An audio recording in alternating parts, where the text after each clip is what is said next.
안녕하세요. 지식이 가고 싶다의 진입니다. 우리는 살아가면서 어떠한 일이 잘 안 풀리면 탓을 합니다. 내가 쟤 때문에 승진을 못해. 내가 저 인간 때문에 불쌍하게 사는 거야. 이렇게 말이죠. 그런데 남 탓보다 더 큰 문제가 있는데요. 그것은 자기 자신을 탓하는 것입니다. 이런 회사에 들어온 내 잘못이지. 내가 왜 저런 인간하고 결혼해가지고 내가 저런 인간 선택한 그것도 내 잘못이야. 이러면서 말이죠. 저도 스스로를 갉아먹으면서 제 탓을 엄청나게 많이 했었어요. 제가 어릴 때 게임에 미쳐 살았거든요. 제가 얼마나 게임에 미쳐 살았냐면요. 20살 때쯤인가 메이플 스토리라는 게임에 미쳐가지고 하루 종일 게임만 했었어요. 게임을 어떤 식으로 했냐면 진짜 전투적으로 했어요. 제가 아크메이지라는 캐릭터를 키웠거든요. 근데 그 아크메이지라는 캐릭터에 썬더볼트라는 스킬이 있어요. 썬더볼트라는 스킬을 게임 하는 내내 그 스킬만 씁니다. 그러면서 몬스터만 계속 죽여요. 게임을 즐기는 게 아니라 레벨업만 시키기 위해서 계속 사냥만 하는 것이죠. 메이플 해보신 분들은 아실 거예요. 얼마나 그 게임이 노가다 게임인지. 그런데 그거를 주구장창합니다. 그 이유는 제가 그 메이플 스토리에 그 서버 랭킹에 들겠다라는 목표가 있었기 때문이에요. 그렇게 게임을 해서 제가 랭킹에 들었습니다. 얼마나 좋았겠어요. 그런데 그 좋은 것도 잠시 엄청나게 빠르게 회의감에 빠지게 됩니다. 제가 게임에 에너지를 쏟고 시간을 쏟았는데 저한테 남은 거라곤 게임 캐릭터밖에 없는 거예요. 현실 세상에 아무것도 남아있는 게 없는 거죠. 그냥 게임 페인인 제 자신밖에 없었어요. 그렇게 회의감이 드니까 어느 날 이런 생각이 드는 거예요. 현실에 나에게 남는 게 없는데 내가 왜 게임을 하고 있지? 게임이 재밌지도 않고 지루한데? 나 진짜 게임 끊어야겠다. 이러다 진짜 인생 말아먹겠다. 이렇게 생각했는데 생각이 행동으로 쉽게 바뀌지 않더라고요. 제가 20살 때 알바를 했었거든요. 근데 알바가 끝나고 집에 오잖아요. 그럼 자연스럽게 컴퓨터 앞으로 가. 자연스럽게 이렇게 버튼을 누릅니다. 그리고 게임 한 판만 딱 하고 자야지 이렇게 얘기해놓고 딱 한 판만 더. 진짜 한 번만 이기고 자야지.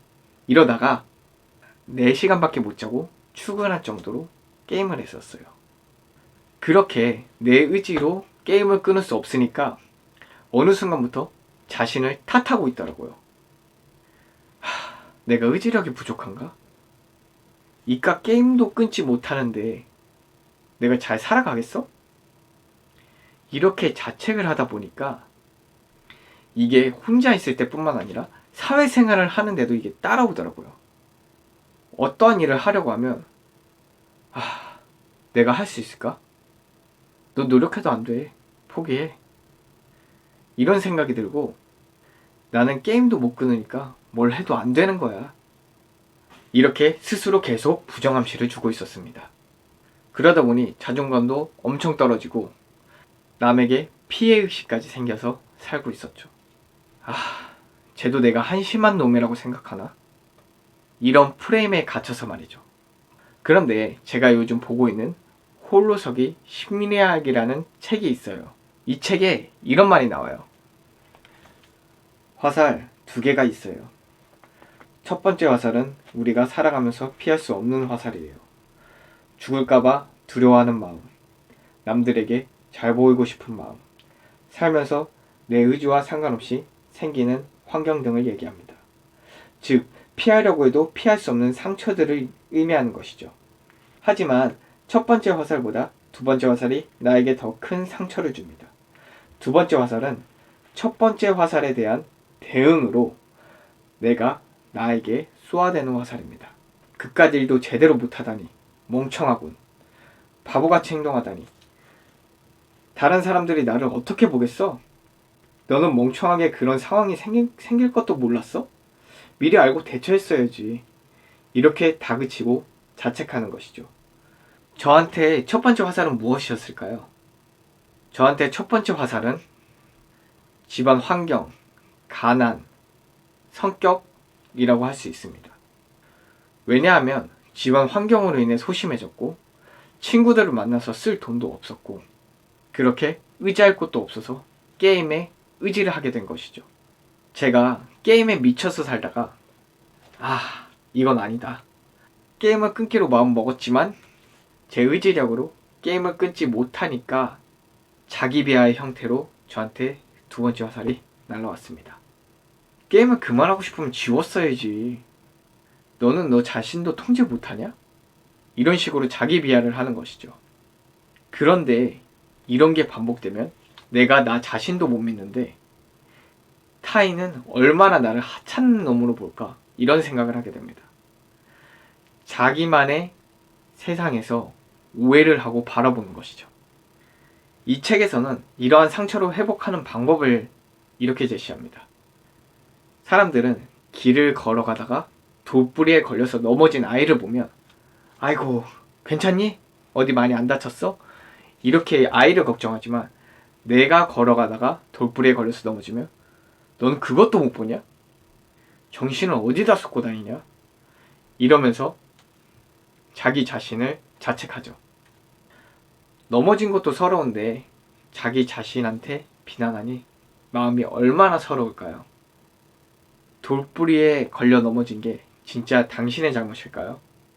이 모든 것은 당신의 잘못이 아닙니다. 우리가 피할 수 없는 화살, 첫 번째 화살에 의해 생성된 것이죠. 그러니 이런 것들로 자기를 비난하지 마세요. 어떠한 상황에서 첫 번째 화살이 나한테 날아들 때 모든 것은 나의 잘못이 아니라 이것은 내가 어떻게 할 수 없는 환경에 의해서 생긴 것이다 라고 받아들이라고 합니다. 여러분은 어떠신가요? 저는 이 구절을 읽고 많은 생각을 하게 됐는데요. 제가 태어난 환경, 제 집 가정사, 제가 안 좋게 컸던 일들, 이런 것들을 가지고 저를 자책하거나 누구를 탓하는 게 아니라 그거는 내가 어쩔 수 없이 일어나는 환경이다. 이렇게 받아들이는 걸 많이 생각하게 됐습니다. 이 책에서 이야기하는 첫 번째 화살, 이 이야기가 여러분에게 도움이 되었으면 좋겠습니다. 이때까지 지식이 알고 싶다의 진이었습니다.